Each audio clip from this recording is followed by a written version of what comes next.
Our show where we have prepared speeches. Tim Linger is part of the WPTM Elite Tim Club. Is that TMI? No, it is TIM. In any case, Tim's speech is from Pathways, Level 4, Engaging Humor. The model is Make Connections Through Networking. It is entitled John Morgan. Here is Toastmaster TMI, which equals Tim Linger. Yay. Do we all get a drink? Good morning, Toastmasters. Good morning. And our guests. Networking. Don't do much of that. But I went to a networking event last night. It's not truly a networking event. John Morgan was the speaker, guest speaker. It was more of an interview, Q&A. But it was really cool. I went there because he's a celebrity.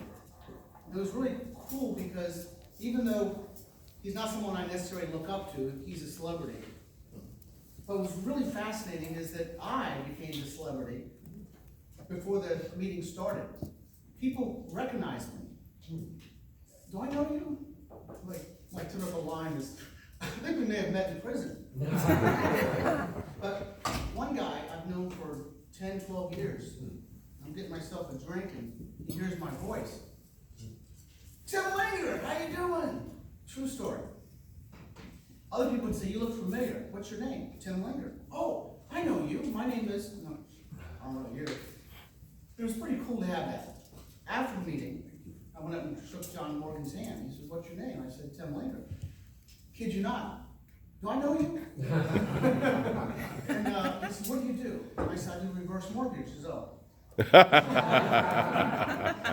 that's actually a true story too. But in all seriousness, he doesn't know me, and I'm sure he doesn't know my name, but it was a good feeling.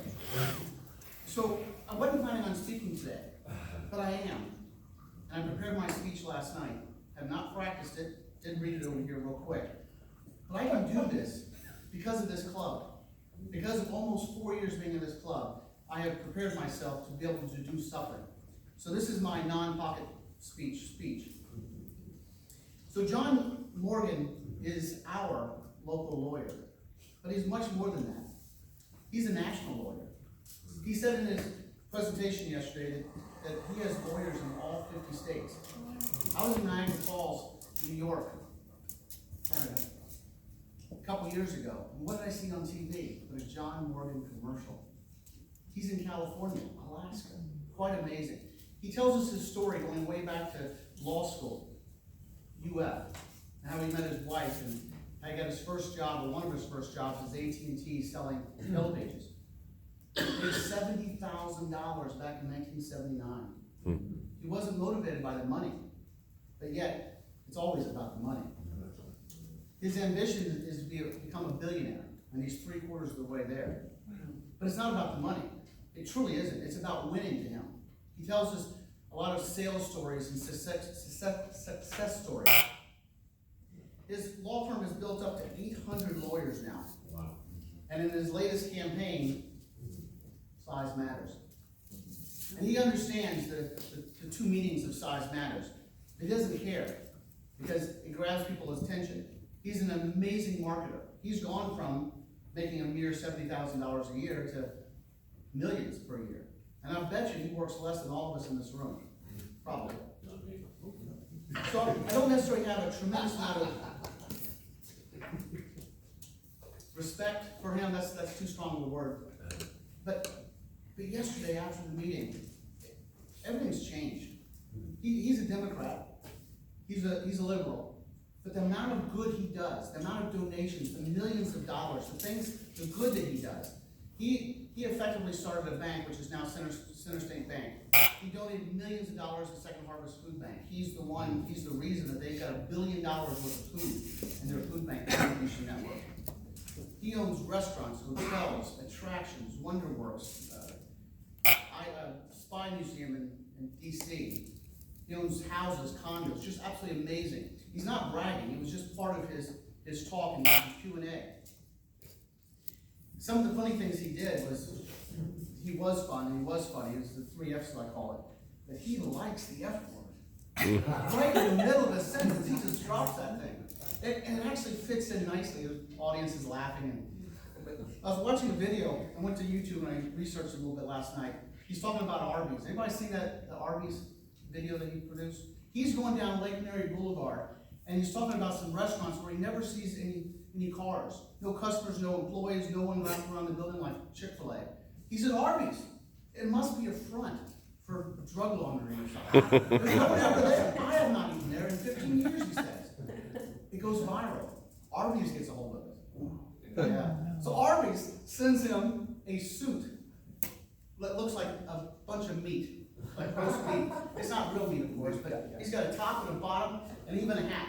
And it's a meat suit. So what does John do? He records a video. At the end, he says, "Thank you, Arby's." That went viral too. And he apologized to Arby's. He's sort of a stand-up guy, but of course he's getting attention. He's a fantastic marketer. Once again, he talks about his successes, his failures. You think that he's all success? No, he has done a lot of things wrong. And some of you know some of those things he's done wrong. And a lot of those rumors I found out are not true.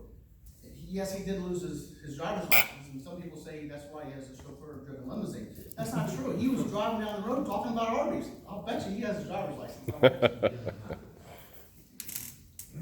So he talks about why he became a lawyer. It goes back to his brother. You've probably seen the TV commercials. His brother, he fought for his brother. His brother was sick, injured. He talked about his very first case, his drive, his ambition, how you have to be sort of born with vision and you got to be hungry. Again, some people are motivated by money. He talks about being satiable and insatiable. And there's a difference in the sense that he gets a call as a young lawyer, he gets a call at 3 o'clock in the morning to go to the hospital to meet with a potential client. His wife said, "What are you doing? It's 3 o'clock in the morning." He said, "I'm going to see a potential client." This was the moment that he became a superstar. He made a lot of money off that case. He sees this guy years later. Apparently he was drunk driving, not John Morgan.